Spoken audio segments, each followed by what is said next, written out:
አምልጠሽ ነው እንዴ? አላመለጥኩም። ካጋቱኝ ሰዎች መሀል አንደኛው ጥሩ ሰው ነው። እሱ ነው እንድደውልልሽ ስልኩን የሰጠኝ። ለፖሊስ ልሰጠው ነው? ለልጁ ባል የሚሸጥለት ከ50 ሺህ ብር በበለጠ የሚገዛኝ መስሎት አታደርገው። ውሃ አንጭልኝ፣ ውሃ ቶሎ በይ። ተፈጥሮ ነው እማዬ። አለምን እንዳግት የቀጠርኩት ዱርዬ 23 ሚሊዮን ካላመጣሽ ቪዲዮውን ለሌላ ሰው ሸጠዋለሁ እያለኝ ነው እንዴ? ነበር ግን ተለውጧል። አሁን በእኔ ህግ ነው የምትሄዱት። ወይ እየጠየኳችሁን ገንዘብ ታመጣላችሁ፣ አለበለዚያ ግን የሚመጣባችሁ ነገር ማወቃችሁ። ምን አይሰማም? ለሰራተኛሽ የእጇ ይዘሽላት ነኝ፣ አለበለዚያ ውርደትሽን በአደባባይ ነው የማወጣልሽ ነበርና በእሱን የመጣችልኝ። ለጌታም ጌታ አለው እንደሚባለው የዩዲት አለምን ስታሰቃይ ብቆይም ነገር ግን ዛሬ አለምን ያገታት ሰውዬ ዳግም ዩዲትን እያሰቃያት ይገኛል። ዩዲት ዛሬ ላይ ልክ እና አለምን ከፍ ዝቅ እንደምታደርጋቸው ዛሬ በተራዋ ከፍ ዝቅ እያለች ትገኛለች። አለምን ያግትልኛል በማለት ወደ ቤቷ ያመጣችው ወርቄ ዛሬ ላይ ይህን ያክል ብር ካላመጣሽ ይህንን ጉድሽን በአደባባይ አዘረዋለሁ እያላት ይገኛል። ወርቄና እንዲሁም ደግሞ ዩዲት ዛሬ ላይ እየተጨናነቁና መግቢያ መውጫው ቀዳዳ ጠፍቷባቸዋል። ሰላም ጤና ይስጥልኝ ውድና የተከበራችሁ ተመልካቾች እንዴት አላችሁ? እግዚአብሔር ይመስገን እኔ በጣም ደህና ነኝ። በያላችሁበት ሰላማችሁ ይብዛ እያልኩኝ ዛሬ ደግሞ የእናት ግፍ ክፍል 24ን ይዤላችሁ መጥቻለሁ። እስከ ቪዲዮ ፍጻሜ ድረስ አብራችሁ ቆዩ። ለቻናሉ አዲስ ከሆናችሁ ሰብስክራይብ ያደረጋችሁ እንዲሁም ላይክ ሼር በማድረግ አበረታቱኝ። እንግዲህ በዛሬው ዕለት አለም እንደታገተች ሁላችንም የምናውቀው ነው። ትወጣለች ብለን ብንጠብቅም ነገር ግን የምትወጣበት ቦታ አልተገኘም ገና። እንግዲህ በዛሬው ዕለት ደግሞ ያየነው እጅግ ደስ የሚል ፓርት ላይ ደርሰናል። ዩዲት አለም ወደ ታገተችበት ቦታ በመምጣት እንዴት ነው ቦታሽን ተመቸሽ እንዴ? እኛን መቀመቅ ልታወርጂ የነበርሽ ልጅ አንቺ ራስሽ መቀመቅ ገባሽ አይደል? በማለት እንግዲህ እየተናገረቻት ነበረ።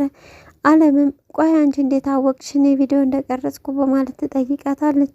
ከዚህ በፊት ዮርዳኖስ ካሜራውን ለማዘጋጀት ወደዛ ሄዳ ስለነበረ ሁሉም በተሰበሰቡበት ሰዓት እንግዲህ የወንድየን እናት ተዋወቂያት ሰራተኛ ናት በማለት ስትነግራት አውቃታለሁ በማለት ነበር የመለሰችው። የት ነው የምታውቂያት ብትላትም አዎ በባለፈው ካሜራ አልገጥምላቸው መጥቼ ነው በማለት እንግዲህ ዮርዳኖስ እውነቱን ተናግራ ነበረ። የምን ካሜራ ነው የምትገጥሚው በማለት ጠይቀዋትም ነበረ። እቤትኛ እናወራለን ይህን ነገርማ መናገር አለብሽ በማለት ይነግሯታል። አለም ግን የስልኬ ካሜራ ተበላሽቶብኝ በማለት ነበረ የመለሰችው።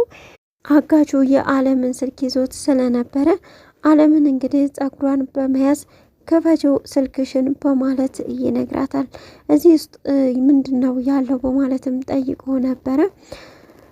አሰሪን እጅግ በጣም ታሰቃያት ነበረ ዩዲት ከእናቷ ጋር። ለዛም በቃ ስቃይዋ እጅግ ስታሳዝነኝ ቪዲዮ ቀረጽኳትኝ። እናም እንደዛ ነው የሆነው ያለው ስልኬ ውስጥ ይሄ ነገር ነው በማለት ትነግረዋለች። ክፈችው በማለት እንግዲህ ኮዱን እንድትናገር ያደርጋታል። ሰውየውም እንግዲህ ወደ ወርቄ ጋር በመሄድ ከሰላምታው በኋላ እንዴት እዚህ ድረስ ልትመጣም ቻልክ? በሰላም ነው ወይ በማለት እንግዲህ ጠይቀው ነበረ። አዎ በሰላም ነው፣ ነገር ግን ፈልጌ የነበረውን ስልክ አግኝቼዋለሁ በማለት ስልኩን ያሳያታል። በላምጣ ስልኩን። ጥሩ ስራ ሰርተሃል፣ ስለዚህ ለሰራው ደግሞ ተገቢውን ክፍያ እከፍልሃለሁ በማለት ትነግረዋለች። ስንት ነው የምከፍልኝ ብሎም ጠይቋት ነበረ። እሷም 50 ሺህ እከፍልሃለሁ ብትለውም አይ አይሆንም በማለት እንግዲህ ይነግራታል። በቃ ምንድነው የምትፈልገው? እሺ እንደራደር፣ ተናገር አንተ ዋጋህም በማለትም ጠይቀው ነበረ። አጋዡም እንግዲህ 20 ብሊዮን በማለት ነበረ የተናገረው። ይህን ሁሉ ከየት ነው ማመጣው? ሰውዬ ትቀልዳለህ እንዴ? በማለት ትናገረዋለች። እሱ ግን በቃ አሁን በጣም የምትናገሪ ከሆነ በምትናገሪው ቃል አንድ ሺህ እንደውም ይገባል በማለት ይነግራታል። ወይዘሮ ወርቄም እንግዲህ አልቆልናል በቃ የኛ ነገር እያለች በምትጨነቅበት ሰዓት ፀሐይ ወደ እሷ ትመጣለች። ፀሐይም እንግዲህ ስልክ ደውለው አለምን ስላገናኟት ደስ ብሏታል። እንዲሁም ደግሞ እነዚህ እንዲሆኑ እንዳሳገዟት ያለውን ነገር በሙሉ እንደታገተችም ትናገራለች። ፀሐይ እጅግ በጣም ነበረ የደነገጠችው። የወዲትም እንግዲህ ወደነ ፀሐይ ቤት ትመጣለች። በመጣችም ሰዓት እንግዲህ ለሰራተኛ ያላት ክብርና ያላት ንቄት እጅግ በጣም ነበረ የሚገርመው። ነገር ግን ዛሬ አለምን ያገታት ሰው ለፀሐይ እንድትንበረከክ እንዲሁም ደግሞ ተንበርክካ ይቅርታ እንድጠይቅ ጉልበቷን እንዲስም አድርጓታል። እጅግ በጣም ነበረ የሚገርመው። ምክንያቱም አንዳንድ ጊዜ ከኛ በላይ ሰው ከኛ በላይ ያለው ከኛ በላይ በቃ ራሳችን በጣም ቆለለን ከመሳላችን የተነሳ ካለኛ ሰው የለም ነበረ የምንለው። ነገር ግን ዛሬ ላይ እንግዲህ ዩዲትም ይቅርታ በማለት ጫማ ወድቃ እንዲሁም ደግሞ ዩዲት ሰራተኛ ሆና ፀሐይ ደግሞ ባለቤት ሆና ተውነውታል። ምክንያቱም ውሃ እያመጣች እንዲሁም ደግሞ ስንከባከባት ነበረ። ወይዘሮ ወርቄ አሁን በቁሟ ሁሉ እየቃየች ትገኛለች።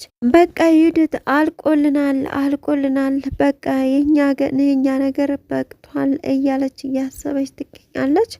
ያም ማለት እንግዲህ ይህ መረጃ ወደ አለም ሊሰራጭ ይችላል። ያን ጊዜ ደግሞ በሰው ህይወት ላይ ሲጫወቱ የነበሩ ዩዲት እና ወርቄ ከነ ቤተሰቦቻቸው ወደ ከርቼሌ ይገባሉ እያላት ነው የሚገኘው። እጅግ በጣም ገራሚ ፓርት ነበረ። ዩዲት እንግዲህ ታፍ እያለች ትገኛለች። ምግብም አመጣች። ፀሐይና አጋሹ ደግሞ አብረው እየበሉ ነበረ። ምግብም አመጣች። ሁሉን ነገር በቃ አስተካከለች። ውሃ ስታመጣ ግን በአልታጠበ በጭቆ ነበር ያመጣቸው። ሄዳ አጥባ በንጹህ በጭቆ እንድታመጣም ተደርጋለች። በጣም ደስ ይል ነበረ። እስካሁን አብራችሁ ስለቆያችሁ እጅግ በጣም አመሰግናለሁ። ለዚህ ቻናል አዲስ ከሆናችሁ ሰብስክራይብ በማድረግ ቤተሰብ ሁኑ። እንዲሁም ላይክ ሼር በማድረግ አበረታቱ። በያላችሁበት መልካም ጊዜ